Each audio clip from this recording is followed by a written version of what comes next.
ஆண்டவரே துதிக்கிறோம் ஆண்டவரே துதிக்கிறோம் ஆண்டவரே அன்பின் ஆவியானவரே உமக்கு ஸ்தோத்திரம் ஐயா. ஹல்லேலூயா ஹல்லேலூயா ஹல்லேலூயா. இயேசுவே துதிக்கிறோம். அபிஷேகத்தின் வல்லமையினாலே எங்களை நிரப்பும் ஆண்டவரே, எங்களை நிரப்பும் ஆண்டவரே, நிரப்பும் ஆண்டவரே. கடவுளே அபிஷேகத்தின் வல்லமை எங்கள் மேல் ஊற்றும் ஆவியானவரே. ஹல்லேலூயா ஹல்லேலூயா ஹல்லேலூயா ஹல்லேலூயா. மோசேயை அழைத்த தேவன் ஆண்டவரே முச்சல் நடுவே தகப்பனே அக்கினி ஜுவாலையாக இருந்து மோசேயை அழைத்த தேவன் ஆண்டவரே இந்த நாள் மாலை வேளையில் எங்களோட அபிஷேகத்தை ஊற்றுங்க. அக்கினி அபிஷேகத்தை எங்கள் மேல் ஊற்றும் ஆவியானவரே. ஹல்லேலூயா ஹல்லேலூயா ஹல்லேலூயா. இயேசுவே உம்மை துதிக்கிறோம் ஆண்டவரே, துதிக்கிறோம் ஆண்டவரே. பரிசுத்த ஆவியானவரே உம்மை துதிக்கிறோம். இரக்கமுள்ளவரே உம்மை துதிக்கிறோம். ஒருவரும் சேரக்கூடாதவரில் வாசம் பண்ணுகிறவரே உமக்கு ஸ்தோத்திரம் ஆண்டவரே, ஸ்தோத்திரிக்கிறோம் ஐயா. ஹல்லேலூயா ஹல்லேலூயா ஹல்லேலூயா. அக்கினி நெருப்பாய் இறங்கி வரும், அபிஷேகம் தந்து வழி நடத்தும். அக்கினி நெருப்பாய் இறங்கி வரும், அபிஷேகம் தந்து வழி நடத்தும். முச்செடி நடுவே தோன்றீரே, மோசேயை அழைத்து பேசினீரே. முச்செடி நடுவே தோன்றீரே, மோசேயை அழைத்து பேசினீரே. எகிப்து தேசத்துக்கு கூட்டிச் சென்றீரே, எகிப்து தேசத்துக்கு கூட்டிச் சென்றீரே. எங்களை நிரப்பி பயன்படுத்து, எங்களை நிரப்பி பயன்படுத்து. அக்கினி நெருப்பாய் இறங்கி வரும், அபிஷேகம் தந்து வழி நடத்தும். அக்கினி நெருப்பாய் இறங்கி வரும், அபிஷேகம் தந்து வழி நடத்தும். எலியாவின் ஜெபத்துக்கு பதில் தந்தீரே, இறங்கி வந்தீர் அக்கினியா. எலியாவின் ஜெபத்துக்கு பதில் தந்தீரே, இறங்கி வந்தீர் அக்கினியா. இருந்த அனைத்தையும் சுட்டெரித்தீரே, இருந்த அனைத்தையும் சுட்டெரித்தீரே. எங்களின் குற்றங்களை எரித்து விடும், எங்களின் குற்றங்களை எரித்து விடும்.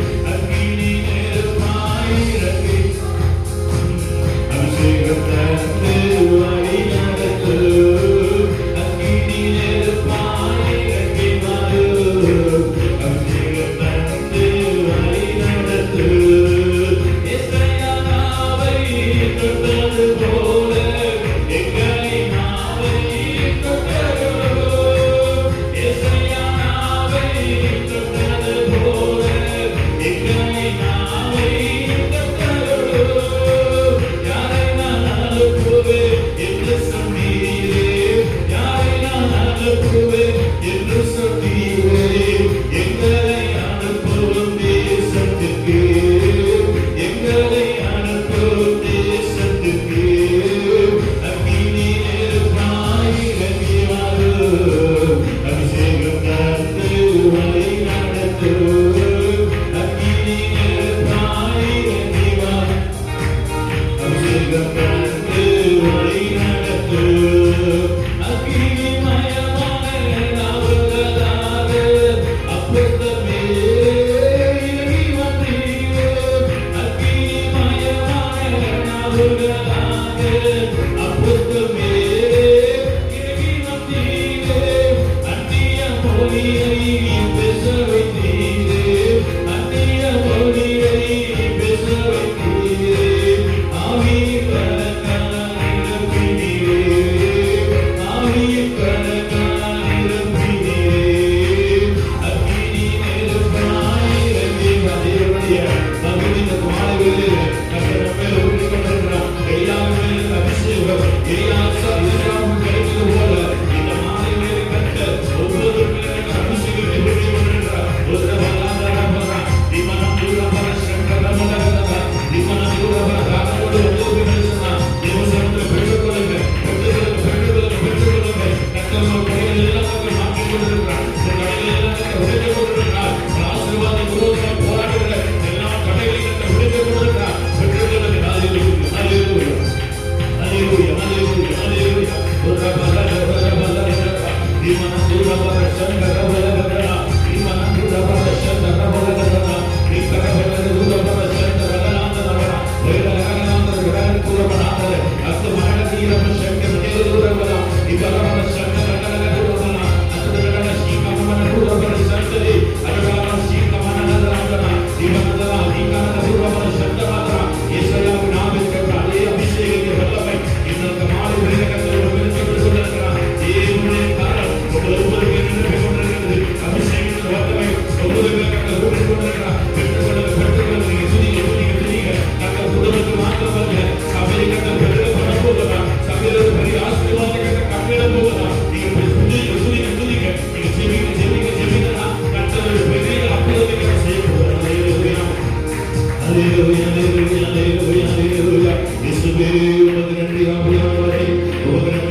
ஒரு பெரிய காரியத்தை செய்ய போகிறார். கால்பிடிக்கிற தேசங்கள் எல்லாம் கர்த்தர் சொல்ல போகிறார். நம்ம எந்த வீட்டில் போய் நின்று ஜெபிக்கிறோமோ கர்த்தர் குடும்பத்தில் ஒரு சமாதானத்தை கர்த்தர் கட்டளை போகிறார். விசுவாசிக்கிற தேவ பிள்ளைகள் கடந்ததை கர்த்தர் மகிமைப்படுத்துகிறார். ஹல்லேலூயா. ஓ தீபாபாரா சக்கரபாரா தீபானாமனா துரபானா தீமானதுர ஊழியத்தின் எல்லைகளை கர்த்தர் விஸ்தாரமாக்க போகிறார். ஊழியத்தின் எல்லைகளை கர்த்தர் பெரிதாக்க போகிறார். தேவன் தேசங்களுக்கு கர்த்தர் நடத்த போகிறார். ஹல்லேலூயா. Hallelujah, hallelujah, hallelujah. இயேசுவே உமக்கு நன்றி ஆவியானவரே, உமக்கு நன்றி அப்பா, நன்றி அப்பா, நன்றி அப்பா. இயேசுவா உமக்கு நன்றி ராஜா. யோசுவாவோடு இருந்தது அவர் நம்மோடு கூட உண்டு. மோசேயோடு இருந்தவர் அவர் நம்மோடு கூட உண்டு. நம்மோடு வாசம் பண்ணும்படியாக ஆண்டவர் நம்மை தெரிந்து அவர் வாக்குத்தத்தம் தந்தவர். வாக்குத்தத்தத்திலே அவர் உண்மையுள்ளவராக இருக்கிறார். அவர் நம்மை ஒருபோதும் மறப்பதில்லை. அவர் நம்மை ஒருபோதும் மறப்பதில்லை. அவரை கைவிடுகிற தேவன் இல்லை. கரம் பிடித்து நடத்துகிற தேவன். நாம் ஆராதிக்கிற இயேசு நம்மை கரம் பிடித்து கர்த்தர் முடிவு வரையில் நம்மை நடத்த வல்லமையுள்ள தேவன். ஒரு நாளும் மேலே வரவா தெய்வம் நீரே, நன்றியோடு உம்மை துதிக்கிறேன். ஒரு நாளும் மேலே வரவா தெய்வம் நீரே, நன்றியோடு உம்மை துதிக்கிறேன். நன்றி இயேசுவே, என்னாலும் இயேசுவே. நன்றி இயேசுவே, என்னாலும் இயேசுவே. ஒரு நாளும் என்னை மறவா தெய்வம் நீரே, நன்றியோடு உம்மை துதிக்கிறேன். வாக்குத்தத்தம் தந்தவரே, உந்தன் வாக்கில் உண்மை உள்ளவரே. வாக்குத்தத்தம் தந்தவரே, உந்தன் வாக்கில் உண்மை உள்ளவரே. யார் மறந்தாலோ நான் மறவேனே என்று வாக்கெனக்கு அளித்தவரே. யார் மறந்தாலோ நான் மறவேனே என்று வாக்கெனக்கு அளித்தவரே. நன்றி இயேசுவே, என்னாலும் இயேசுவே. நன்றி இயேசுவே, என்னாலும் இயேசுவே. ஒரு நாளும் என்னை மறவா தெய்வம் நீரே, நன்றியோடு உம்மை துதிக்கிறேன். ஆண்டவரே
விடாமல் உங்களுடைய சிறந்த நிலையை மூடி பாதுகாத்து இந்த 5ஆம் ஆண்டுல ஆண்டவரே மகிமைப்படுத்த ஆண்டவரே எங்களை பெருமை செய்தவரே உங்களுக்கு நன்றி செலுத்துகிறோம். ஆண்டவரே நீர் வாக்குத்தத்தம் தந்தவர், நீர் அது உண்மையுள்ள தேவன். ஆண்டவரே அந்த வாக்குத்தத்தம் நிறைவேறுகிற வரைக்கும் எங்களை கரப்பிடித்து நடத்துகிற தேவனே உங்களுக்கு நாங்கள் நன்றி செலுத்துகிறோம். ஆண்டவரே தகப்பனே நீங்க எங்க பக்கத்தில் இருக்கிறீங்க. ஆண்டவரே நான் எதற்கும் பயப்பட மாட்டேன். நீங்க எங்களை தகப்பனே அப்பா ஸ்தோத்திரிக்கிறோம். ஆண்டவரே நீங்க என் பக்கத்தில் இருக்கும் போது எங்களுக்கு ஒரு குறைவில் ஆண்டவர்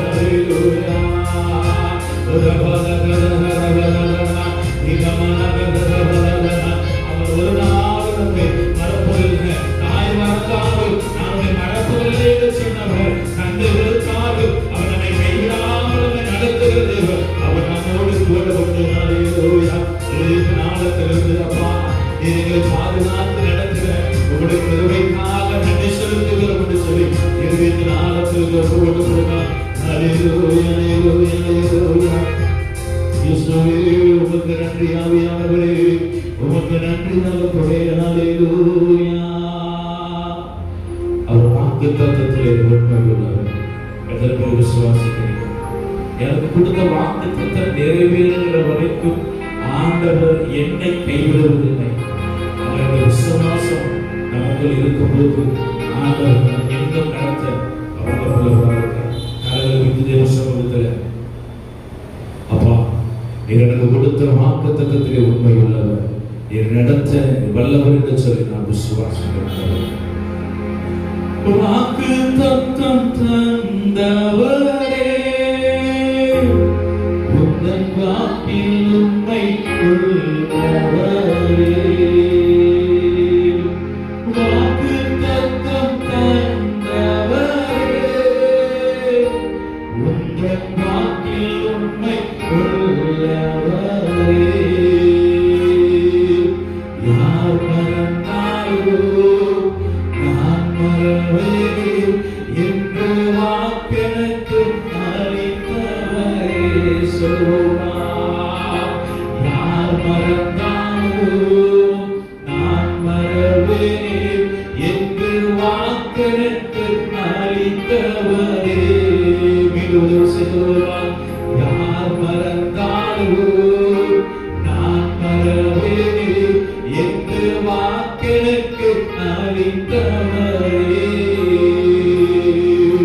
நன்றி இயேசுவே, என்னாலும் இயேசுவே அப்பா.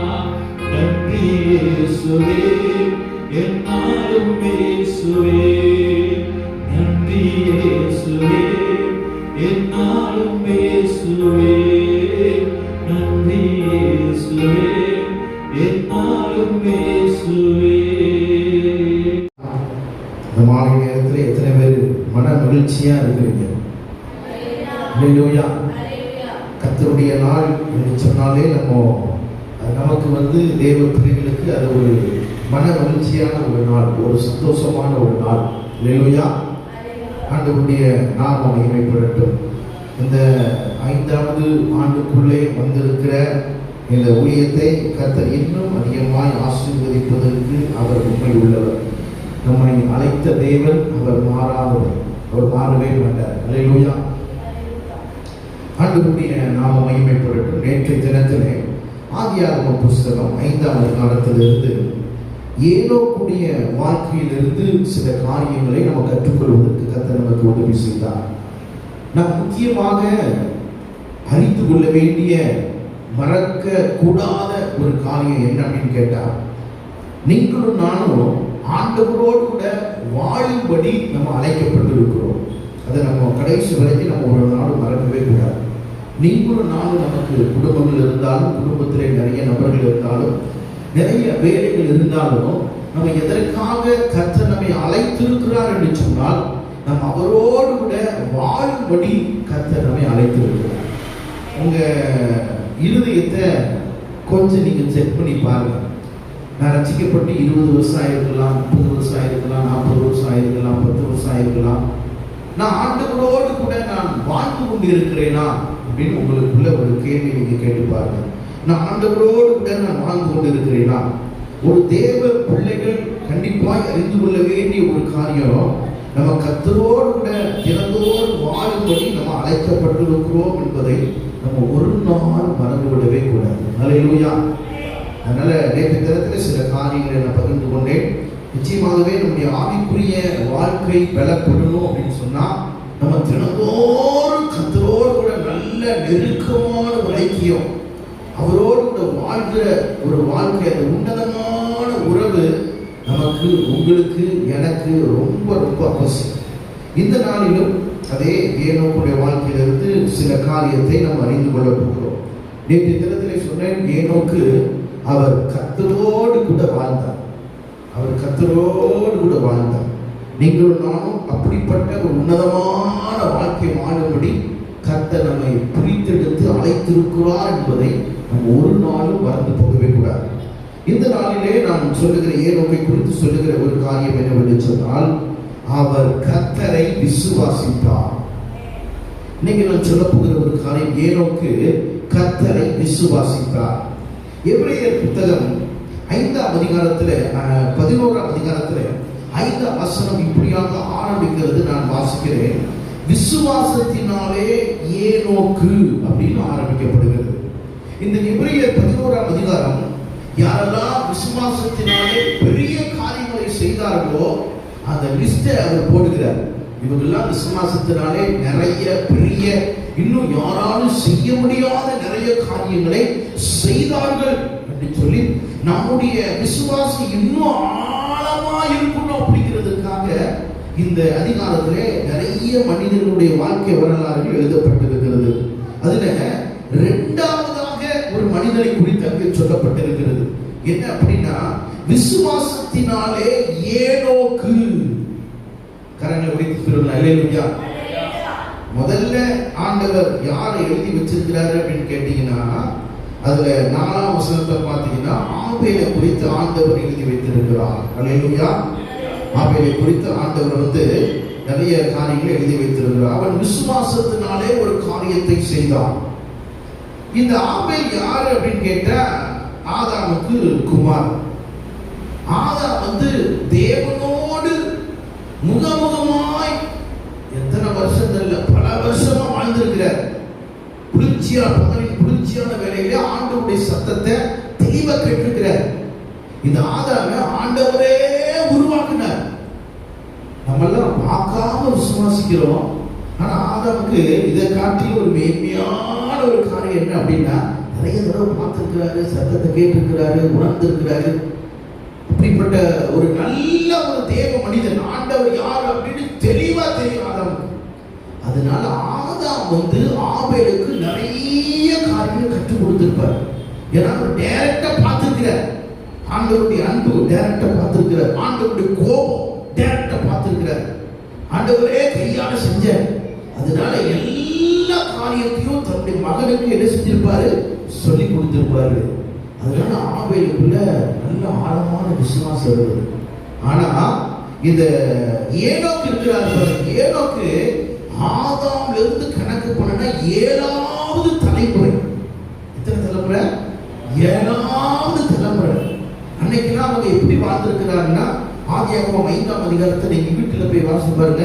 930, 940, 969 இதெல்லாம் அவங்களுக்கு ஒரு சாதாரண காரியமா இருக்கு. நிறைய பேர் 900 தாண்டிட்டாங்க. அத்தனை நாட்கள் உயிரோடு இருக்கிறாங்க. அப்போ நான் நினைக்கிறேன், இந்த ஆதாம் தன்னுடைய பிள்ளைகளுக்கு உட்கார வச்சு, ஆண்டவர் இப்படிதான் இருப்பாரு, ஆண்டவர் இப்படிதான் விரும்புவாரு, ஆண்டவருடைய அன்பு இப்படி இருக்கும், ஆண்டவருடைய கோபம் இப்படி இருக்கும் அப்படின்னு தன்னுடைய தலைமுறைக்கு நிறைய சொல்லி கொடுத்திருப்பாரு. அதனால ஆபேலுக்குள்ள அந்த ஆழமான விசுவாசம் இருந்தது. ஆனா ஏனோக்குக்கு அப்படிப்பட்ட ஒரு சூழ்நிலை இல்லை. ஆதாம்ல இருந்து 7வது தலைமுறை, சில நூற்றாண்டு முடிந்து விட்டது. அப்போ தேவனை குறித்து நல்ல அறிந்தவர்கள் ரொம்ப ரொம்ப குறைவா இருந்திருப்பாங்க. அப்படிப்பட்ட சூழ்நிலையில தான் இந்த ஏனோக்குள்ள நல்ல ஒரு விசுவாசம் இருந்தது. நல்ல ஒரு விசுவாசம் இருந்தது. ஒரு மனிதனுக்குள்ளே இன்னைக்கு எப்படி விசுவாசம் வரும் அப்படின்னு கேட்டா, இந்த வேத வசனத்தின் மூலம் நமக்குள்ளே விசுவாசம் வரும் இல்லையா? வேத வசனத்தின் மூலம் நமக்குள்ளே விசுவாசம் வரும். ஆனா அன்னைக்கு பைபிள் இல்ல, நியாயப்பிரமாணம் இல்ல, சொல்லி கொடுக்கிறவங்க யாரும் இல்ல, ஒண்ணுமே இல்ல. ஆனா ஏனோக்குள்ள ஒரு ஆழமான ஒரு விசுவாசம். அந்த விசுவாசம் அவருக்குள்ள எப்படி வந்தது அப்படின்னு கேட்டா, அவரோடு கூட வாழ்ந்து வாழ்ந்து வாழ்ந்து வாழ்ந்து வாழ்ந்து அவர் யார் என்பதை நன்றாய் அறிந்து கொண்டார். அதனால அவருடைய விசுவாசம் ரொம்ப ஆழமாக காணப்பட்டது. பவுல்கிட்ட கேட்டா பவுல் சொல்லுவாரு, நான் விசுவாசிக்கிறவர் இன்னார் என்பதை நான் அறிந்திருக்கிறேன். கரங்களை வைத்து சொல்லுங்க அல்லேலூயா. நான் விசுவாசிக்கிறவர் இன்னார் என்பதை நான் அறிந்திருக்கிறேன். எல்லா தேவ பிள்ளைகளுக்கும் நம்ம விசுவாசிக்கிற ஆண்டவர் எப்படிப்பட்டவர் என்பதை நம்ம தெளிவாக அறிந்து கொள்ள வேண்டும். அப்பதான் நம்ம விசுவாசம் நல்ல ஸ்ட்ராங்கா இருக்கும். நம்முடைய விசுவாசம் எந்த பிரச்சனை எந்த போராட்டம் வந்தாலும் அசையாம இருக்கிறோம்னா அதுக்கு முக்கிய காரணம் ஆண்டவர் யார் என்பதை நம்ம தெளிவாக அறிந்து கொள்ள வேண்டும். ஏனோக்கு தன்னுடைய வாழ்க்கையிலே அனுபவத்திலே நிறைய காரியத்தின் மூலமாக நிறைய காரியங்களை கற்றுக்கொண்டார். நேற்று தினத்தில் சொன்னேன், அவருடைய பெயருக்கு என்ன அர்த்தம் அப்படின்னா கற்றுக்கொள்கிறவர். கற்றுக்கொள்கிறவர் ஆண்டவர் கூட நடந்துகிட்டே இருக்கிறார். நெருக்கமான ஐக்கியருக்கு நிறைய காரியம் கர்த்தர் பேசிக்கிட்டே இருக்கிறார். நிறைய உன்னதமான காரியத்தை கற்றுக்கொள்கிறார். அதனால அவருடைய விசுவாசம் பலப்படுகிறது. விசுவாசம் பலப்படுகிறது. இன்னைக்கு இந்த விசுவாசத்துக்காக நிறைய கான்ஃபரன்ஸ் நடக்குது. விசுவாச கருத்தரங்கு நிறைய நடக்குது. நிறைய வசனத்தை நம்ம வாசிக்கிறோம். வாசிக்க வாசிக்க வாசிக்க நம்முடைய விசுவாசம் பெருகிட்டே இருக்கு. நிறைய சத்தியத்தை நம்ம கேட்கிறோம். கேட்க கேட்க கேட்க விசுவாசம் பெருகிட்டே இருக்கு. ஆனா இப்படிப்பட்ட எந்த பாக்கியமும் ஏனோக்குடைய காலத்துல இல்லவே இல்லை. இல்லவே இல்லை. அவர் ஒரே ஒரு காரியம், நான் யாரை நம்பி வாழ்ந்து கொண்டு இருக்கிறேன் என்பது எனக்கு நல்லா தெரியும். அதை பார்த்துக்கிட்டே போனார். பார்த்துக்கிட்டே போனாரு. அவருடைய விசுவாசம் பெருகிக் கொண்டே இருந்தது. அல்லேலூயா. ஆபிரகாமுடைய வாழ்க்கையை பார்த்தீங்கன்னா, எப்பெல்லாம் அந்த விசுவாச வாழ்க்கையில சோர்ந்து போகிறாரோ அப்பெல்லாம் கர்த்தர் பேசினார். என்ன ஆண்டவரே, எத்தனை வருஷம் ஆச்சு, எத்தனை வருஷம் ஆச்சு, என் வீட்டு வேலைக்காரன் தான் எனக்கு குமாரனை போல இருக்கிறான். என்ன ஆண்டவரே, உங்க வார்த்தையை கேட்டு நான் நம்பி வந்துட்டேன், ஒன்றும் நடக்கலையே அப்படின்னு சோர்ந்து போகும்போது ஆண்டவர் அவனை உற்சாகப்படுத்தும்படி, அவனுடைய விசுவாசத்தை பலப்படுத்தும்படி அவனோடு கர்த்தர் இடைப்படுகிறார். ஆபிரகாமே, நீ வெளியே வா, நீ வெளியே வந்து வானத்தை பாரு, மணலை பாரு, இந்த மாதிரி உன்னுடைய சந்ததி பெருகும், இந்த மாதிரி உன்னுடைய சந்ததி பெருகும் அப்படின்னு நிறைய காரியங்களை ஆண்டவர் ஆபிரகாமோடு பேசிக்கொண்டே இருக்கிறார். அதை கேட்க கேட்க கேட்க அவருடைய விசுவாசம் இன்னும் ஆழமா போனது, ஸ்ட்ராங்கா இருக்கு. ஆனா நம்ம பைபிள் எழுதப்படல ஏனோக்குக்கு இப்படிப்பட்ட அனுபவங்கள் இருந்துச்சா அப்படின்னு சொல்லி தெரியல. ஆனா அவனுடைய விசுவாசத்தை எந்த காரியமும் யாராலையும் அழிக்கவே முடியல, அழிக்கவே முடியல. நல்ல வைராக்கியம் இருக்குது. அதனாலதான் இந்த 11ஆம் அதிகாரத்துல இந்த லிஸ்ட்ல ஏனோக்குடைய பெயர் சொல்லப்பட்டிருக்கிறது. இன்றைக்கு நம்ம எல்லாருக்குமே சபைக்கு உள்ள வந்துட்டா நம்ம எல்லாருக்குமே என்ன பெயர் அப்படின்னு சொன்னா விசுவாசிகள். என்ன பெயரு? விசுவாசிகள் அப்படின்னு பெயர். ஆனா நீங்க யோசிச்சு பாருங்க, நம்ம என்னத்தை விசுவாசித்துக் கொண்டிருக்கிறோம்? எதை நம்ம விசுவாசிக்கிறோம்? யாரை நம்ம விசுவாசிக்கிறோம்? அதுல நமக்குள்ள ஒரு பெரிய தெளிவு இருக்குதா என்கிற காரியத்தை நம்ம புரிந்து கொள்ளணும். நல்லா கவனிங்க. நம்ம எல்லாருமே ஒரு விசுவாச வாழ்க்கையை நம்ம பார்த்து கொண்டு இருக்கிறோம். நமக்கு நிறைய ஆசீர்வாதம் இருக்கலாம், நம்மை சுற்றி நிறைய காரியங்கள் இருக்கலாம். ஆனால் நம்முடைய நம்பிக்கை, நம்முடைய விசுவாசம் எல்லாம் எங்க இருக்குன்னு கேட்டீங்கன்னா ஆண்டவரை பார்த்துதான் இருக்கணும். அல்லேலூயா. உங்களுக்கு கர்த்தர் நிறைய ஆசீர்வாதத்தை கொடுத்திருக்கலாம், குறையே நம்ம நீங்க வாழ்ந்து கொண்டு இருக்கலாம். ஆனாலும் நம்முடைய விசுவாசம் எங்க இருக்குன்னு கேட்டா ஆண்டவர் நமக்கு கொடுத்த ஆசீர்வாதத்தின் மேல இல்ல, அவர் மேல நம்முடைய விசுவாசம் இருக்கும். அதுதான் ரொம்ப முக்கியம். நம்முடைய விசுவாசம் அங்க இருந்துட்டா இந்த உலகத்தில் இருக்கிற எந்த பிரச்சனைகள், எந்த போராட்டங்கள், எந்த காரியமும் வந்தாலும் அதை சேதப்படுத்துவதற்கு வாய்ப்பே இல்லை. நம்முடைய விசுவாசத்தை வேற எங்கேயாவது நம்ம வச்சுட்டோம் அப்படின்னு சொன்னா, நம்ம திறமையின் மேல, நமக்கு கொடுத்த வேலையின் மேல, நமக்கு கொடுத்த ஆசீர்வாதத்தின் மேல நம்முடைய விசுவாசத்தை வச்சுட்டோம் அப்படின்னு சொன்னா கொஞ்ச நாள் அது எல்லாம் அழிந்து போகும். ஆவிக்குரிய வாழ்க்கை ரொம்ப வீணா போகும். ஆனா நம்முடைய விசுவாசம் எங்க இருக்கணும் அப்படின்னா எல்லாவற்றையும் செய்கிற, எல்லாவற்றையும் நடத்துகிற அவர் மேல நம்முடைய விசுவாசம் எப்போது இருக்கும். அப்பதான் என்ன பிரச்சனை வந்தாலும் நம்மளை ஒரு காலம் சேதப்படுத்த முடியவே முடியாது. இந்த உன்னதமான இந்த காரியங்களை ஏனோக்கு எப்படி கற்றுக்கொண்டார் என்பது எனக்கு இன்னும் ஆச்சரியமா இருக்குது. வழி நடத்துவதற்கு சொல்லிக் கொடுப்பதற்கு யாரும் இல்லை. ஆனா அவர் கூட, நான் நினைக்கிறேன், அவர் கூட வாழ்ந்தாலே நமக்கு எல்லாம் வந்துடும். உண்மையா இல்லையா? அவர் கூட நம்ம வாழ்ந்துகிட்டு இருந்தா ஆச்சரியமா இருக்கு, எல்லாமே நமக்கு வந்துடும். இன்னைக்கு ஆண்டவர் அப்படிப்பட்ட ஒரு உன்னதமான அனுபவத்துக்கு தான் உங்களையும் என்னையும் கர்த்தர் அழைக்கிறார். நம்ம ஏதோ மற்றவங்களை போல ஒரு சாதாரண வாழ்க்கை வாழ்ந்தா போதும் அப்படின்னு யோசிக்க கூடாது. நம்ம இன்னும் மேல போகும், கழுதை போல மேல படணும். அல்லேலூயா. அந்த உன்னதமான அனுபவத்துக்கு மேல போகும். ஏதோ ஒரு சாதாரண கிறிஸ்தவ வாழ்க்கை அல்லவே அல்ல, அதை காட்டிலும் ஒரு மேலான வாழ்க்கை வாழும்படி கர்த்தர் இன்னைக்கு நம்மை அழைக்கிறார். அப்ப அவர் கூட வாழ்ந்ததுனால ஏனோக்குடைய விசுவாசம் ஸ்ட்ராங்கா இருந்துச்சு. இன்னைக்கு கிறிஸ்தவ உலகத்துல பாத்தீங்கன்னா எல்லா சபைகளிலுமே ரட்சிக்கப்பட்டு ஞானஸ்நானம் எடுத்து நிறைய பேர் பின்மாற்றத்துல போயிடுவாங்க.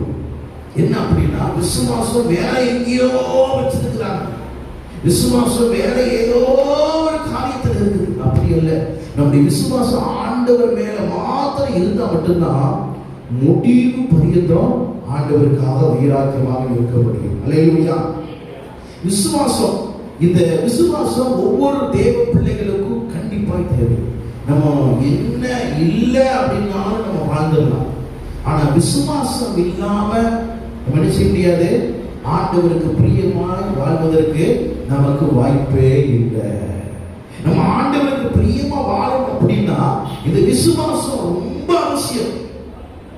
நீங்க இந்த வார்த்தைகளை கேட்டுக்கொண்டு இருக்கிற நீங்க யோசிச்சு பாருங்க, உங்களுக்குள்ள ஒரு ஆழமான ஒரு விசுவாசம் இருக்குதா?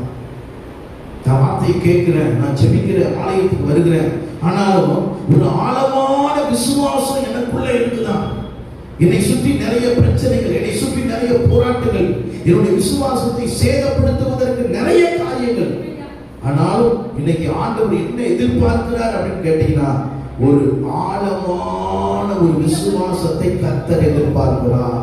ஒரு மேலோட்டமான ஒரு விசுவாசம் அல்ல, ஒரு ஆழமான ஒரு வைராக்கியமான விசுவாசத்தை கர்த்தர் உங்களிடத்திலே என்னிடத்திலே ஆண்டவர் எதிர்பார்க்கிறார். அல்லேலூயா, அல்லேலூயா. ஆமா, இந்த ஏனோக்கை காட்டிலும் நம்ம எல்லாரும் பாக்கியவான்கள். நமக்கு நிறைய அனுபவங்கள், நிறைய சாட்சிகள், நிறைய வசதிகளை கர்த்தர் கொடுத்திருக்கிறார். எதுக்கு அப்படின்னா நம்முடைய விசுவாசம் இன்னும் பலப்படணும். ஏதோ ஒரு பிரச்சனை வருது, போராட்டம் வருது, பிழைகள் வருது, என்ன ஆண்டவரே அப்படின்னு சொல்லிட்டு போக கூடாது. கர்த்தர் எனக்காக யாவையும் செய்து முடிப்பார் அப்படிங்கிற விசுவாசம் நமக்கு தேவை. அல்லேலூயா. என்ன பிரச்சனை வந்தாலும், என்ன போராட்டம் வந்தாலும் சொல்லி பாருங்க, கர்த்தர் இந்த சூழ்நிலையை மாற்றுவார், ஆண்டவர் எனக்காக யாவையும் செய்து முடிப்பார் அப்படின்னு விசுவாசத்தோடு நீங்க சொல்லி பாருங்க. நம்முடைய வாழ்க்கையில ஒரு பெரிய மாற்றத்தை கர்த்தர் உருவாக்குவார். மூன்றாவதாக ஒரு முக்கியமான ஒரு காரியத்தை சொல்ல போகிறேன். முதலாவது அவர் தேவனோடு வாழ்ந்தார், இரண்டாவது அவர் தேவனை விசுவாசித்தார், மூன்றாவது அவர் பரிசுத்தமாய் வாழ்ந்தார். பாருங்க, அவன் அந்த 11ஆம் அதிகாரம், எபிரேயர் 11ஆம் அதிகாரத்துல 5ஆம் வசனத்தினுடைய பின்பகுதி சொல்லப்படுகிறது, அவன் தேவனுக்கு பிரியமானவன் என்று அவன் எடுத்துக்கொள்ளப்படுவதற்கு முன்னமே சாட்சி பெற்றான். அவன் தேவனுக்கு பிரியமானவன் என்று அவன் எடுத்துக்கொள்ளப்படுவதற்கு முன்னமே சாட்சி பெற்றான். இதுதான் ஒரு உண்மையான ஒரு கிறிஸ்துவ வாழ்க்கை. மனிதர்களிடத்திலே நம்ம சாட்சி வாங்கிடலாம். நம்மை குறித்து அவங்களை குறித்து சொல்லுங்க அப்படின்னா நமக்கு பிடித்தவங்க, நம்ம உறவினர்கள் எல்லாம் நல்ல விதமாகத்தான் சொல்லுவாங்க. கெட்டவங்க அப்படின்னு யாரும் முன்னாடி சொல்ல மாட்டாங்க. ஆனா ஆண்டவரிடத்திலிருந்து வருகிற சாட்சி ரொம்ப ரொம்ப முக்கியமான ஒரு காரியம். ஆண்டவர் நம்மளை பார்த்து சாட்சி சொல்லணும், ஆண்டவர் உங்களை பார்த்து சொல்லணும், ஆண்டவர் நம்மளை பார்த்து சொல்லணும். என்ன சொல்லணும்? அவங்க எனக்கு பிரியமானவங்க. அப்போ இவர் எவ்வளவு ஆண்டவருக்கு பிரியமா பரிசுத்தமா வாழ்ந்துருப்பார் பாருங்க. ஒருவேளை பரிசுத்த வாழ்க்கை இல்லை அப்படின்னா ஆண்டவர் இப்படி சொல்லியிருக்க மாட்டார். இந்த ஏனோக்கு எனக்கு பிரியமானவன் சொல்லியிருக்க மாட்டார். அப்போ ஒரு பரிசுத்த பார்த்ததுனால ஆண்டவரிடத்திலிருந்து ஒரு சாட்சி கிடைச்சது, ஒரு சாட்சி உள்ள ஒரு வாழ்க்கை கிடைச்சது. இன்னைக்கு தேவனை ஆராதிக்கிற நம்மளை குறித்து ஆண்டவர் சாட்சி சொல்ல முடியுமா? கொஞ்சம் யோசிச்சு பாருங்க. நம்ம இத்தனை வருஷம் கிறிஸ்துவ வாழ்க்கை வாழ்ந்துட்டு இருக்கிறோம். என்னை குறித்து ஆண்டவர் என்ன சொல்லுவார்? எனக்கு குறித்து சொன்னார், எனக்கு பிரியமானவன், அவன் எனக்கு பிரியமானவன். எப்ப சொன்னாரு? சாகிறதுக்கு முன்னாடியே சொல்றார். வாழ்ந்து கொண்டிருக்கும் போதே சொல்லிட்டார். ஏனோக்கு வாழ்ந்து கொண்டிருக்கும் போதே ஆண்டவர் சொல்லிட்டார். நம்மளோட சாட்சி எப்போ சொல்லணும் அப்படின்னா, நம்ம வாழ்ந்து கொண்டு இருக்கும் போது சொல்லணும். சில பேரை பார்த்தீங்கன்னா வாழ்க்கை தாறுமாறா இருக்கு, ரொம்ப வித்தியாசமா இருக்கு, நிறைய காரியத்துக்கு விடுதலையே இல்லாம வாழ்ந்து கொண்டு இருப்பாங்க. செத்ததுக்கு அப்புறம் அடக்கம் பண்ணிட்டு கல்லறையில் ஒரு பெரிய வசனம், அவர் விசுவாசத்தை காத்து கொண்டார், அவருக்குன்னு ஒரு கிரீடம் வச்சிருக்கிறாங்க. அந்த சாட்சி எல்லாம் அங்க செல்லவே செல்லாது. மனுஷன் சொல்லுகிற சாட்சி எல்லாம் செல்லவே செல்லாது. ஆண்டவர் நம்மை குறித்து சொல்லணும். இந்த உலகத்தில் வாழும் பொழுது அவங்க எனக்கு பிரியமானவங்க, பரிசுத்தமா வாழ்ந்தாங்க. ஆண்டவருடைய சாட்சி ரொம்ப ரொம்ப முக்கியங்க. யோபு புத்தகம் 1ஆம் அதிகாரம் 1ஆம் வசனத்துல யோபுவை குறித்து ரொம்ப நல்லா சொல்றார். வாசிங்க.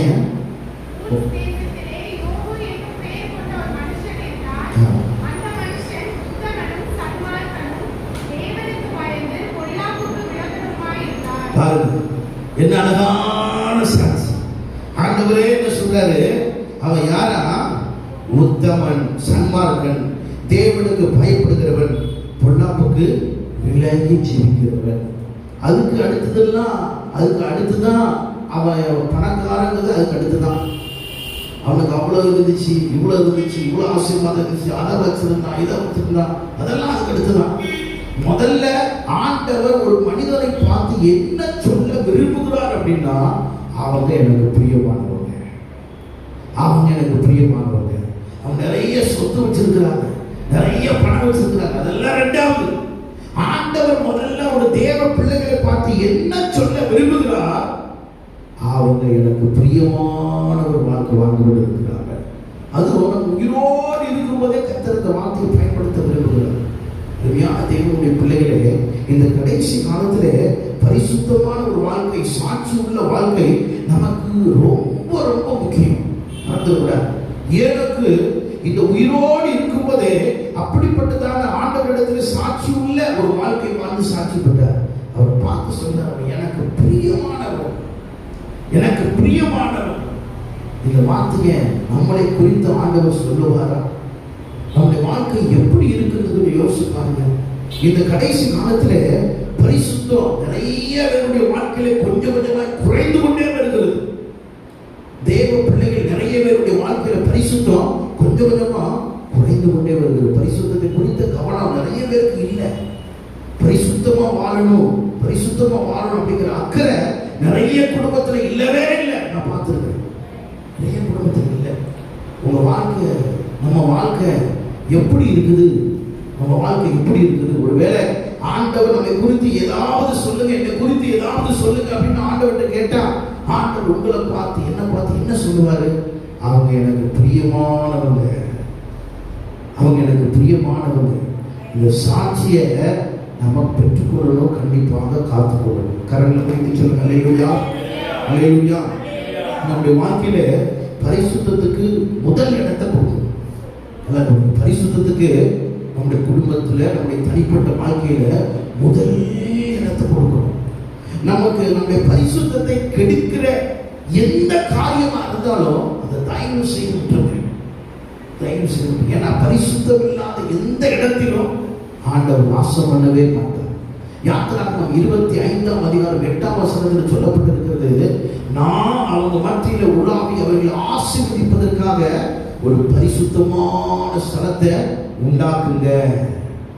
ஆண்டவர் எந்த இடத்துல இருப்பார் அப்படின்னா, எந்த பரிசுத்தம் இருக்குதோ, எந்த வீட்டில பரிசுத்தம் இருக்குதோ, எந்த குடும்பத்துல பரிசுத்தம் இருக்குதோ, எந்த உள்ளத்துல பரிசுத்தம் இருக்குதோ, அங்கதான் இருப்பாரு. அவங்களை குறித்து தான் சாட்சி கொடுப்பாரு. அந்த குடும்பம், அந்த நபர் எனக்கு பிரியமானவர்கள். ஆண்டவர் அப்பதான் சாட்சி கொடுப்பார். தேவ பிள்ளைகளே, இந்த சத்தத்தை கேட்கிற நீங்க எல்லாரும் நல்லா தயவு செய்து கவனிங்க. உங்களை குறித்து என்னை குறித்து ஆண்டவர் என்ன சொல்ல முடியும்? ஆண்டவர் என்ன சொல்ல முடியும்? அந்த பரிசுத்தம் நமக்குள்ள இருக்குதா இல்லையா அப்படிங்கிறத கொஞ்சம் யோசிப்பாங்க. ஒருவேளை பரிசுத்தம் குறைஞ்சிட்டு அப்படின்னா ஆண்டவருடைய சமூகத்துக்கு வந்தது. தாவீது ஒரு பெரிய பாவம் பண்ணார். பாவம் பண்ணிட்டு சாதாரண வாழ்ந்து கொண்டு இருக்கிறார். தீர்க்கதரிசி வந்து நீதான் அந்த மனுஷன், பாவம் செய்த அந்த மனுஷன் நீதான் அப்படின்னு சொன்னதுக்கு அப்புறம் தேவ சமூகத்தில் அப்படியே வந்துட்டார். சங்கீதம் 51ஆம் சங்கீதத்தை வீட்டில் போய் வாசிப்பாங்க. ஆண்டவரே, பாவம் பண்ணிட்டேனே, ரட்சிப்பின் சந்தோஷம் எல்லாம் என்னை விட்டு போயிட்டேன், எனக்கு திரும்ப அது வேணும், திரும்ப அது வேணும், திரும்ப அது வேணும். தேவ சமூகத்தில் அழுது ஒப்பு கொடுக்கிறாரு. மறுபடியும் கர்த்தர் அவனை ஆசீர்வதித்தார். அல்லேலூயா.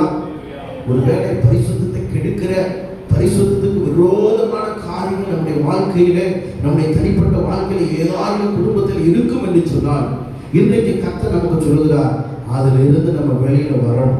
ஏன்னா கர்த்தர் நம்மை உயர்ந்த அனுபவத்துக்கு கர்த்தர் நம்மை அழைத்திருக்கிறார். இந்த ஏனோக்கை போல நம்முடைய வாழ்க்கை குறித்து ஆண்டவர் சாட்சி சொல்லணும்.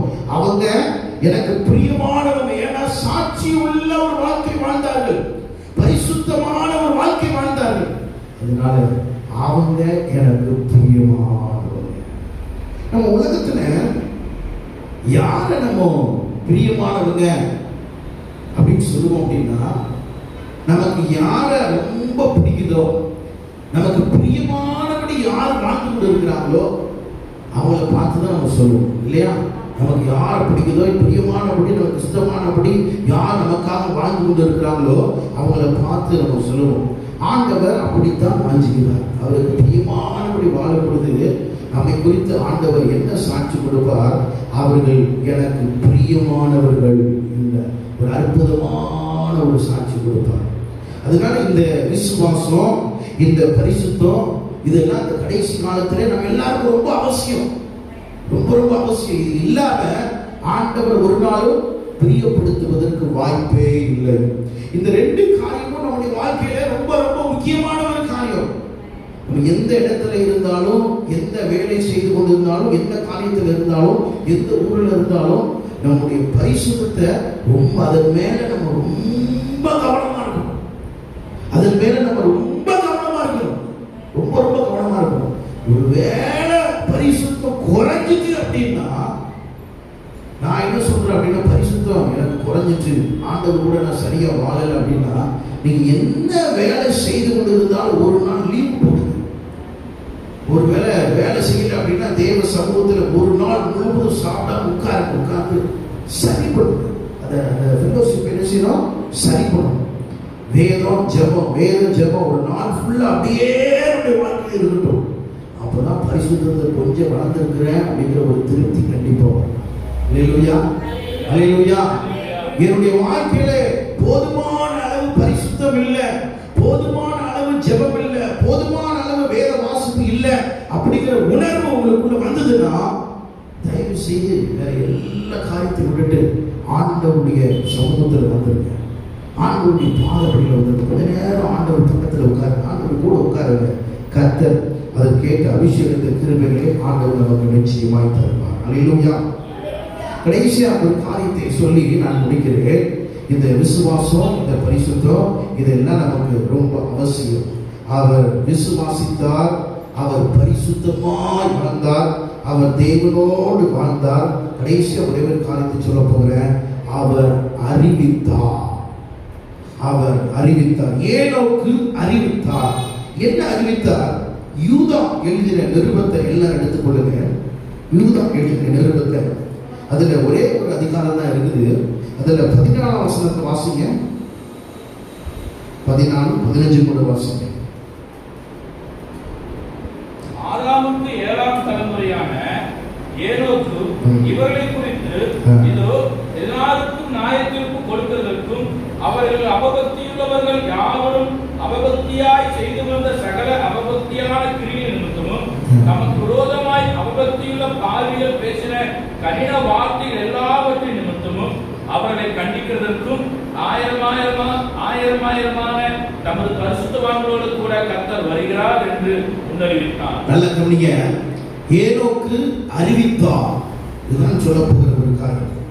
என்ன அறிவித்தார் என்று சொன்னால், எத்தனையோ வருஷம் ஆயிட்டு ஏனோக்கு பிறந்து வாழ்ந்து மரித்து எத்தனையோ வருஷம் ஆயிட்டு. யூதா அதை தெளிவா எடுத்து எழுதுகிறார். என்ன சொன்னார் அப்படின்னா, அவர் வாழ்ந்தது வேத அறிவு இல்லாத ஒரு காலம். நான் அப்பவே அவருக்கு ஒரு பெரிய வெளிப்பாடு கிடைச்சது. என்ன வெளிப்பாடு கிடைச்சது? ஒரு காலம் வரும், ஒரு நாள் வரும். அப்போ என்ன செய்ய போகிறார்? கர்த்தர் ஆயிரமான தமது பரிசுத்தவான்களோடு கூட கர்த்தர் மறுபடியும் வரப்போகிறார். ஆண்டவர் மறுபடியும் வரப்போகிறார். இன்னைக்கு நிறைய கிறிஸ்தவர்களுக்கு இந்த எண்ணம் இல்லை, இந்த நம்பிக்கை இல்லை. இயேசு மறுபடியும் நிச்சயமாகவே வரப்போகிறார். இந்த உலகத்துல என்ன காரியம் வேணாலும் மாறும், ஆனா இந்த காரியம் மாறுவதற்கு வாய்ப்பே இல்லை. அவர் கண்டிப்பாய் ஒரு நாளிலே அவர் வரப்போகிறார். இதுதான் இந்த 14 வசனத்திலையும் 15 வசனத்திலையும் ஏனோக்கு சொன்னார் அப்படின்னு இவர் எழுதுகிறார். ஏனோக்கு இந்த காரியத்தை தெளிவா தம்முடைய ஜனங்களுக்கு சொல்லி கொடுத்திருக்கிறார். அப்போ அன்னைக்கு இருக்கிற நிறைய ஜனங்களுக்கு ஒரு சின்ன அறிவு இருந்தது. என்ன அறிவு? ஏனோக்கு என்ன சொல்லி கொடுத்திருக்கிறாரு? ஒரு நாளிலே கர்த்தர் வரப்போகிறார். ஒரு நாளிலே கர்த்தர் வரப்போகிறார். யார் கூட வரப்போகிறாரா? ஆயிரமான தமது பரிசுத்தவான்களோடு கூட கர்த்தர் வரப்போகிறார். சபைக்கு உள்ள இருக்கிற எல்லா தேவ பிள்ளைகளுக்கும் ஒரு நல்ல அசைக்க முடியாத ஒரு நம்பிக்கை இருக்கணும். என்ன நம்பிக்கை அப்படின்னா, என்னை எடுத்துக்கொள்ளும்படி கர்த்தர் ஒரு நாளில் வரப்போகிறார். இந்த உலகத்துல தான் நமக்கு கவலைகள், இந்த உலகத்துல தான் நமக்கு பிரச்சனைகள், இந்த உலகத்துல தான் நமக்கு போராட்டங்கள், இந்த உலகத்துல தான் தாங்க முடியாத, விடுவிக்க முடியாத பெரிய வியாதிகள். ஆனா அவர் வரும்போது எல்லாவற்றிலிருந்து ஒரு பரிபூர்ணமான விடுதலை கர்த்தர் நமக்கு கொடுக்க போகிறார். கவலை இல்லாத, பிரச்சனை இல்லாத, போராட்டம் இல்லாத ஒரு அற்புதமான இடத்தை உங்களுக்கும் எனக்கும் கர்த்தர் உருவாக்கி கொண்டிருக்கிறார். அல்லேலூயா. இந்த உலகத்துல தாங்க நிறைய பிரச்சனை. காலையில முடிச்ச உடனே நமக்கு என்ன வருது? இன்னைக்கு என்ன செய்ய போகிறேன்? ஏகப்பட்ட பிரச்சனை இருக்கு. எழுந்த உடனே ஏகப்பட்ட பிரச்சனை இருக்கு. எப்படி சமாளிக்க போகிறேன்? கடன் கொடுக்கணும், அதை வாங்கணும், இதை வாங்கணும், என்ன செய்ய போகிறேன்? பெரிய பிரச்சனை நமக்கு முன்பாக இருக்குது. ஆனா ஒரு நாள் வரப்போகுது. அந்த நாளிலே கர்த்தர் வந்து இந்த எல்லா காரியத்துக்கும் ஆண்டவர் ஒரு பரிபூரணமான விடுதலை கொடுக்க போகிறார். அல்லேலூயா. நல்லா கவனிங்க. மத்தேயு சுவிசேஷம் 24ஆம் அதிகாரத்துல எல்லாம் வாசிச்சு பார்த்தீங்கன்னா ஆண்டவர் இதே காரியத்தை சொல்லுகிறார். இன்னைக்கு வந்திருக்கிற நான் போயிட்டு இன்னொரு நாள் வருவேன், இன்னொரு தடவை வருவேன். அப்படி வரும்போது இந்த உலகம் அழியும். அப்போ என்னெல்லாம் நடக்கும் அப்படின்னு சொல்லி நிறைய காரியங்களை கர்த்தர் சொல்லுகிறார். ஆண்டவர் மறுபடியும் வரும்போது என்னெல்லாம் நடக்கும்? முதல்ல ஒரு தடவை வந்தாரா அப்படின்னு கேட்டா வந்தார். 2000 ஆண்டுகளுக்கு முன்பதாக இயேசு இந்த உலகத்தில் வந்தார். எப்படி வந்தாரு? எல்லாரும் ரட்சிக்கணும், எல்லாருக்கும் பாவத்துல இருந்து ஒரு பெரிய விடுதலை கொடுக்கணும். அதுக்காக இயேசு வந்தார். ஆனா மறுபடியும் ஒரு நாள் வரப்போகிறாரு. எப்படி வரப்போகிறார் அப்படின்னா, அவருக்கு உரியவர்கள், அவருக்காக வைராக்கியமாக ஒரு பரிசுத்தமாக யாரெல்லாம் வாழ்ந்தார்களோ அவர்களை எடுத்துக்கொள்ளும்படி அவர் ஒரு நாளில் வரப்போகிறார். அப்போ எப்படி வருவார் அப்படின்னு கேட்டா, நீதிபதியாய் கர்த்தர் வரப்போகிறார். அங்க இறக்கத்துக்கு எல்லாம் வாய்ப்பே இல்லை. எல்லாம் கவனிங்க. இன்னைக்கு சபைக்கு உள்ள இருக்கிற நீங்க, நல்லா கவனிங்க, இன்னைக்கு சபைக்குள்ள இருக்கிற நீங்க அவர் வரும்போது அவருடைய வருகையில கண்டிப்பா வரணும். நான் சொல்றது புரியுதா? அவர் வரும்போது அவருடைய வருகையில கண்டிப்பா வந்துடணும். நீங்க வரல அப்படின்னா நம்முடைய ஆத்மா எங்க போயிடும்? நரகத்துக்கு போயிடும். கர்த்தர் அதற்காக இன்னைக்கு உங்களை கொண்டு வரல, அதுக்காக தன்னுடைய ஜீவனை கொடுக்கல. நம்ம எல்லாம் ரொம்ப நேசிக்கிறார். எதற்காக அப்படின்னு சொன்னா, எல்லாரும் அவருடைய வரும்போது அந்த நாளிலே எல்லாரும் அங்க வந்துடணும். நம்ம என்ன வேலை செய்து கொண்டிருந்தாலும் நம்முடைய சிந்தனை எங்க இருக்கும் அப்படின்னா, எப்ப இயேசு வருவார்? முதல் நூற்றாண்டில் இருக்கிற நிறைய கிறிஸ்தவர்கள் இப்போ ஒருத்தர் ரோட்ல பாக்குறாங்க, எப்படி இருக்கிற விசாரிக்கிறாங்க, சில காரியம் பேசுறாங்க. அவங்க பேசிட்டு ஒருவரை ஒருவர் பிரிந்து போகும்போது அவங்க என்ன சொல்லுவாங்கன்னா, மாறனாதான் அப்படின்னு சொல்லிட்டு போவாங்க. அதுக்கு என்ன அர்த்தம்? நம்ம 2 பேரும் போகிறோம், கர்த்தர் வரப்போகிறார். கர்த்தர் வரப்போகிறார். முதல் நூற்றாண்டுல ரொம்ப எதிர்பார்த்திருந்தாங்க. சில பேர் வேலையே செய்யல. வேலை செய்யும்போது அவர் வந்துடுவார், விட்டுட்டு போயிருவார் அப்படின்னு வேலையே செய்யாம வீட்டுல எப்போ வருவார் எப்போ வருவார் எப்போ வருவார் அப்படின்னு காத்துக்கிட்டே இருந்தாங்க. இன்னைக்கு தேவ பிள்ளைகளுக்குள்ள இந்த எதிர்பார்ப்பு குறைஞ்சிட்டு, நமக்கு அந்த எதிர்பார்ப்பு குறைஞ்சிட்டு, ஆண்டவர் எப்போ வருவார் வரப்போகிறார் அப்படிங்கிற எதிர்பார்ப்பு குறைஞ்சிட்டு. நல்லா புரிந்து கொள்ளுங்க, அவர் ஒரு நாள் நிச்சயமா வரப்போகிறார். நிச்சயமா வரப்போகிறார். எதிர்பார்க்காத நேரத்தில் நிச்சயமா வரப்போகிறார். அதுதான் ஏனோக்கு அன்னைக்கே சொன்னாரு, கண்டிப்பா அவர் வரப்போகிறார். செய்த எல்லா காரியங்களுக்கும் நியாய தீர்ப்பு நிச்சயமாய் உண்டு. அவர் வரப்போகிறார். அவர் வரும்போது என்னெல்லாம் நடக்கும் சொன்னாரோ அதெல்லாம் நிறைய 90% காரியம் நடந்து முடிஞ்சிட்டு. இன்னும் கொஞ்சம் தான் இருக்கு. இன்னும் கொஞ்சம் தான் இருக்கு. கொஞ்சம் தான் நடக்க வேண்டிய காரியம் இருக்கு. தேவ பிள்ளைகளே நல்லா கவனிங்க, நல்லா கவனிங்க. கர்த்தர் வரப்போகிறார். கடைசி காலத்தில் வாழ்ந்து கொண்டு இருக்கிறோம். நம்ம எல்லாரும் ஒரு கடைசி காலத்தில் வாழ்ந்து கொண்டு இருக்கிறோம். இன்னும் ரொம்ப வருஷம் அல்ல, ரொம்ப நாட்கள் அல்ல. அவருடைய வருகை வெகு சீக்கிரமா நெருங்கி கொண்டு இருக்குது. சிலருக்கு அது ஒரு புரியாத ஒரு கதை மாதிரி இருக்குது. எப்படி அவர் போயிட்டு ரிட்டர்ன் வருவார்? அதெல்லாம் ஒரு கதை. நடக்கும் போது தெரியும். நடக்கும் போது தெரியும் ஒரு கதையா உண்மையா அப்படிங்கிறத நடக்கும் போது தெரியும். அன்னைக்கு ஆண்டவரே ஆண்டவரே ஆண்டவரே அப்படின்னா அன்னைக்கெல்லாம் இறக்கம் கிடையவே கிடையாது. அன்னைக்கு அவர் எப்படி வரப்போறார் அப்படின்னா நீதிபதியாய் வரப்போகிறார். நீ பாவம் செஞ்சிருக்கிற, நீ பரிசுத்தமா வாழ்ந்திருக்கிற, அவ்வளவுதான் தீர்ப்பு. அவ்வளவுதான் தீர்ப்பு. நீ உள்ளவா, நீ அங்க போ, அதுதான் நியாய தீர்ப்பு. அன்னைக்கெல்லாம் இறக்கத்துக்கு வாய்ப்பே இல்லை. இன்னைக்கு நம்ம ஆயத்தப்படணும். வருகையை சந்திப்பதற்கு இன்னைக்கு நம்ம ஆயத்தப்படணும். ஆண்டவருடைய வருகை வெகு சீக்கிரமாய் நெருங்கி கொண்டிருக்கிறது. தேவ பிள்ளைகளை எதிர்பார்த்து ரொம்ப ஜாக்கிரதையா வாழல அப்படின்னா அவருடைய வருகையில நம்ம கைவிடப்படுவது. அந்த பரிதாபமான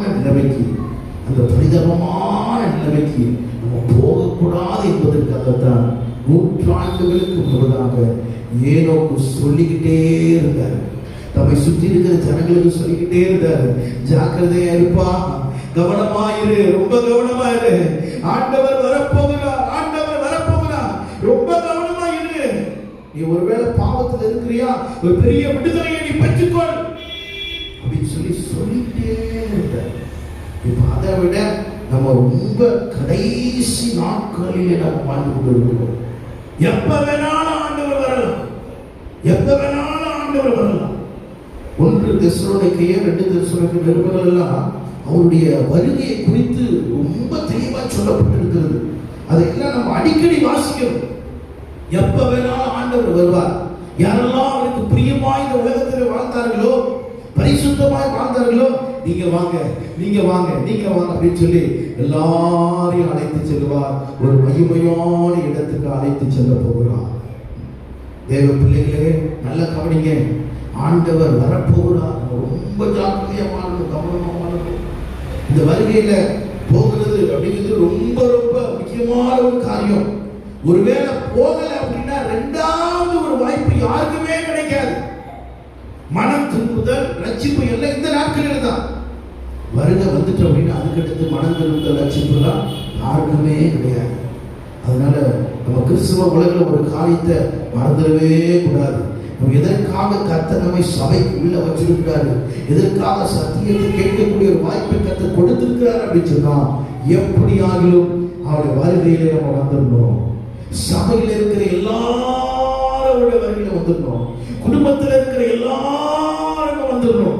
உறவினர்கள் எல்லாருக்கும் வந்துடணும். நண்பர்கள் எல்லாருக்கும் வந்துடணும். அதற்காகத்தான் சத்தியத்தை கேட்டு கேட்டு கேட்டு கர்த்தர் நம்ம இங்க வச்சு உருவாக்கி கொண்டே இருக்கிறார். அல்லேலூயா. சபை சந்திக்க போகிற ஒரு மகிமையான காரியம் என்ன அப்படின்னா இந்த வருகை தான். சபைக்கு கர்த்தர் கொடுத்திருக்கிற ஒரு மேன்மையான காரியம் என்ன அப்படின்னா இந்த வருகை தான். அவர் வந்து சபையை எடுத்துக்கொள்ள போகிறார். நீங்களும் நானும், உங்களுக்கும் எனக்கும் அதுல ஒரு பங்கு நிச்சயமா இருக்கு. நிறைய தேசங்கள் எல்லாம் நான் கேள்விப்பட்டிருக்கிறேன். ஃப்ளைட்டு, பஸ் அதெல்லாம் பார்த்தா 2 டிரைவர்ஸ் வச்சிருக்கிறாங்க. நிறைய வெளிநாடுகளிலே கிறிஸ்தவ டிரைவர் ஓட்டி கொண்டு போவாங்க. ஒருவேளை வாகனத்தில் ஓட்டும் பொழுது ஆண்டவருடைய வருகை வந்துட்டு அப்படின்னா இவர் என்ன செஞ்சுவாரு, அந்த டிரைவர் போயிடுவார். அவன் பஸ் எங்கேயாவது போய் மோதிடும். அதனால வருகை எதிர்பார்த்து சில வாகனத்துல 2 பேர் டிரைவர் வச்சிருக்கிறாங்க. ஒருத்தர் போனா கூட ரசிக்கப்படாத ஒரு நபர் அதை ஓட்டி செல்வார் அப்படின்னு சொல்லி. அப்போ நிறைய பேருக்குள்ள ஒரு வாஞ்சை, ஒரு தாகம் இருக்குது, ஆண்டவர் சீக்கிரம் வரப்போகிறார். இந்த சத்தியத்தை கேட்டுக்கொண்டு இருக்கிற உங்களுடைய இதயத்தில் எப்படி இருக்குது? ஆண்டவர் வரப்போகிறார் அப்படிங்கிறத நம்ம தினந்தோறும் நம்முடைய சிந்தனை போடுவோம். ஒருவேளை இன்னைக்கு வந்துருவாரோ, இன்று இரவில் வந்துருவாரோ, ரொம்ப ஜாக்கிரதையா வாழணும். ஒரு தெரிஞ்சுக்கணும், எப்போ வந்தாலும் ஒரு வருகையில போவதற்கு நம்ம ஆயத்தமா இருக்கணும். இத்தனை பேர் ஒத்துக்கொள்ளுங்க.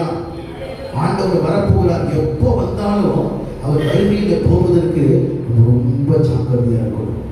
ஏனோக்கு இதைத்தான் சொன்னாரு, அவர் ஆயிரமான பரிசுத்தவான்களோடு கூட கர்த்தர் வரப்போகிறார். ரொம்ப ஜாக்கிரதையா இருக்கு. கர்த்தர் வரப்போகிறார். வருகையில போவது அப்படிங்கிறது ரொம்ப முக்கியமான ஒரு காரியம். இத்தனை வருஷம் சபைக்கு வந்து, இத்தனை வருஷம் ரசிக்கப்பட்டு, இத்தனை வருஷம் வேதம் வாசித்து, கடைசியில நம்ம வருகையில போகல அப்படின்னா அது மாதிரி ஒரு பரிதாபமான வாழ்க்கை இல்லவே இல்லை. பரிதாபமான வாழ்க்கை இல்லவே இல்லை. அதனால தேவ பிள்ளைகளை நல்ல கவனிங்க. வருகையில போகிறது அப்படிங்கிறது ரொம்ப முக்கியமான ஒரு காரியம். எல்லாரும் கண்ணை மூடுவோம், எல்லாரும் கண்களை மூடுவோம். கண்களை மூடி ஆண்டவருடைய சமூகத்தில் நம்ம ஒப்பு கொடுப்போம். ஆண்டவருடைய சமூகத்தில் நம்ம எல்லாரும் ஒப்பு கொடுப்போம்.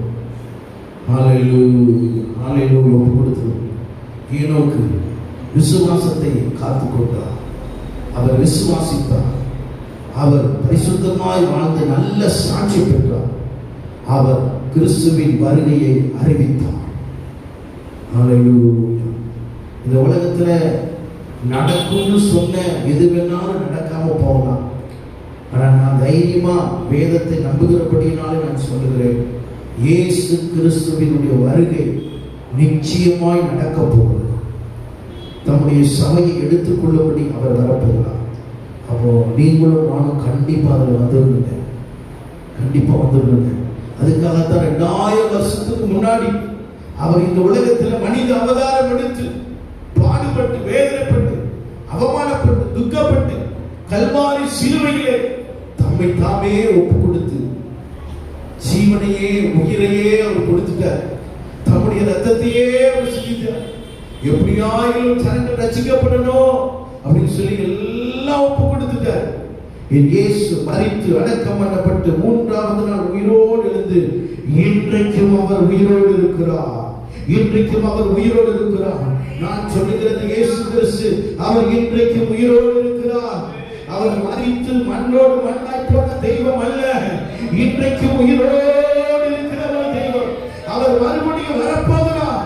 அவர் எப்படி வானத்துக்கு போனாரோ அதே போல மறுபடியும் வரப்போகிறார்.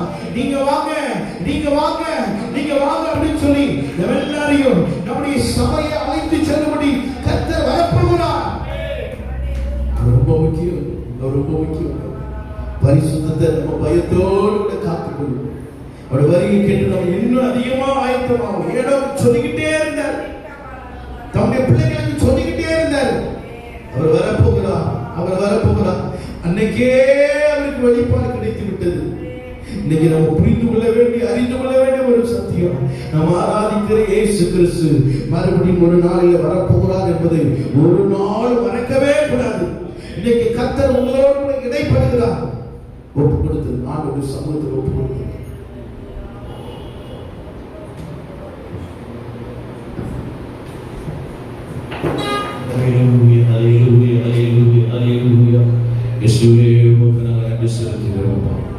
கர்த்தர் சீக்கிரம் வரப்போகிறார். ஏனோக்கு விசுவாசித்தான். கர்த்தர் அற்புதங்களை அவர் செய்கிற தேவனாக இருக்கிறார். தேவசமத்தில் ஒப்பு கொடுப்போம். கர்த்தர் பெரியவர். தேவன் நாமம் மகிமைப்படட்டும். அவர் அற்புதங்களை செய்கிறவர், அவர் விடுதலையை தருகிறவர். ஏனோக்கு விசுவாசித்தான். கர்த்தர் அவனுக்கு சாட்சி கொடுத்தான். கேட்ட வார்த்தை பிரகாரமாக தேவன் அவன் நடத்த ஒரு வல்லவர். தேவசத்தில் ஒப்பு கொடுத்து நாம் செப்பி வானத்துக்கு பூமிக்கும் சகல அதிகாரம் படைத்த நல்ல பிதாவே உலக துதிக்கிறோம். ஆண்டவர் உண்மை ஸ்தோத்திரிக்கிறோமப்பா. தகப்பனை விசேஷித்த இந்த கூடையில் 2ஆம் நாளில் எங்களோடு பேசுகின்ற வார்த்தைகளுக்காக ஸ்தோத்திரம். கர்த்தர் அற்புதங்களை செய்ய வந்திருக்கிற ஒவ்வொரு விசுவாச குடும்பங்களையும் கர்த்தர் ஆசீர்வதிக்கும்படியாக ஜெபிக்கிறோம் ஐயா. தகப்பனை ஸ்தோத்திரிக்கிறோம். வந்திருக்கிற ஒவ்வொரு தேவ பிள்ளைகளை ஆசீர்வதிங்க, அவர் குடும்பங்களை ஆசீர்வதிங்க, பலப்படுத்துங்க, பாதுகாத்துக் கொள்ளுங்க. உங்களை கருத்தில் ஒப்புக்கொடுக்கிறோம். இயேசு நாமத்தில் கேட்கிறோம் எங்கள் நல்ல பிதாவே, ஆமென். என் ஆத்துமாவே கர்த்தரை ஸ்தோத்திரி, என் முழுவதுமே ஒரு பரிசுத்த நாமத்தை ஸ்தோத்திரி. என் ஆத்துமாவே கர்த்தரை ஸ்தோத்திரி, கர்த்தர் செய்த சகல உபகாரங்களில் மறவாதே. ஆமென். நம்முடைய கர்த்தராகிய இயேசு கிறிஸ்துவின் கிருபையும் பிதாவாகிய தேவனுடைய அன்பும் பரிசுத்த ஆவியானுடைய சந்தோஷமும் சமாதானமும் நம் அனைவரோடு கூட இருப்பதாக. ஆமென். அல்லேலூயா, அல்லேலூயா, அல்லேலூயா. கர்த்தர் ஆசீர்வதிப்பாராக.